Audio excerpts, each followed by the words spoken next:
तो अक्षय कुमार के लिए एक बहुत बुरी खबर। हालांकि ऐसा नहीं कह सकते कि खबर बहुत लंबी टाइम तक बुरी रहेगी।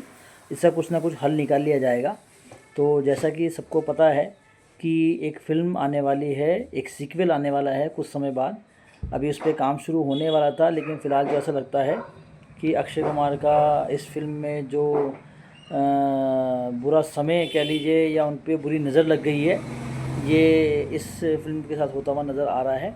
क्योंकि फ़िल्म जो है अभी अधर में लटक गई है और अभी आगे क्या होगा फ़िलहाल तो अभी कुछ पता नहीं। लेकिन न्यूज़ ऐसी है कि फ़िलहाल जो है संकट आ गया है मेकर्स और डायरेक्टर के बीच में, कि मेकर्स जो इसके प्रोड्यूसर वगैरह हैं उनके साथ जो इस फिल्म के डायरेक्टर हैं राज शांदलिया, उनका कुछ विवाद हो रहा है। और कहना ये है कि शायद उन्होंने इस मूवी के साथ जो कमिटमेंट रखे थे उससे पहले शायद उन्होंने कुछ प्रोजेक्ट पकड़ लिए हैं, जिस वजह से ये फ़िल्म अधर में लटकती हुई नज़र आ रही है। फ़िलहाल अभी विवाद चल रहा है, क्या उसका हल निकलेगा वो तो बात की बात है। हालांकि कॉन्ट्रैक्ट पहले ही साइन होते हैं। तो नमस्कार जी, मेरा नाम है साइमन मैसी और आप देख रहे हैं साइमन मैसी रिएक्शन। और मैं बात कर रहा हूँ यहाँ फ़िल्म भागम भाग 2 के बारे में, जहाँ पे एक न्यूज़ आई थी अभी कुछ दिन पहले, क्योंकि विवाद तो पहले दिन से शुरू हो गया था। पहले ये खबर आई थी कि गोविंदा जी को जो है वो मनोज वाजपेयी जी द्वारा रिप्लेस किया गया है। जो रोल गोविंदा जी ने पहले वाले भाग में निभाया था, अब उसके लिए जो गोविंदा जी के बाद पहली पसंद है वो मनोज वाजपेयी है। हालांकि जब ये खबर आई थी तो मुझे बेसिकली हंसी आई।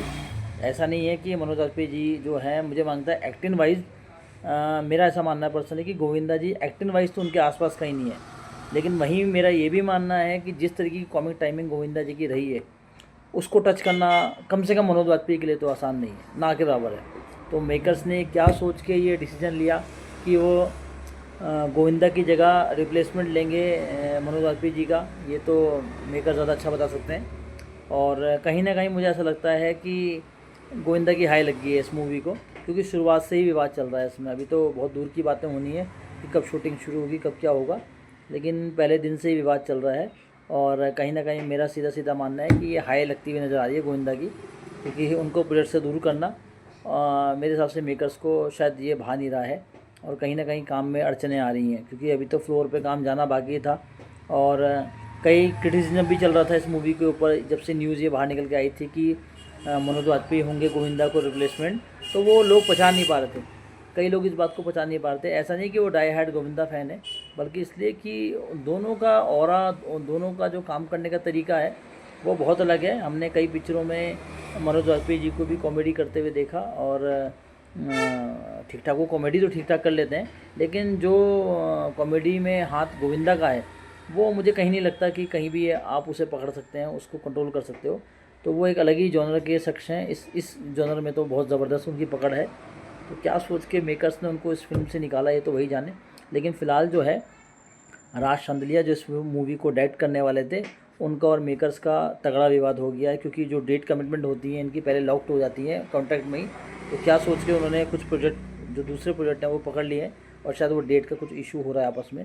तो उसकी वजह से जो फिल्म के प्रोड्यूसर हैं, जो मेकर्स हैं, वो नाराज़ चल रहे हैं उनसे। अभी क्या होगा कि वो राज इस मूवी में कंटिन्यू रहेंगे या उनकी जगह कोई और आया जाएगा डायरेक्ट करने के लिए, तो ये कोई अच्छे संकेत नहीं है। और क्योंकि अक्षय कुमार के नज़र से देखो तो वैसे ही वो बहुत ज़्यादा एक हिट को परेशान है, कई सालों से वो पिक्चर हिट नहीं दे पा रहे हैं।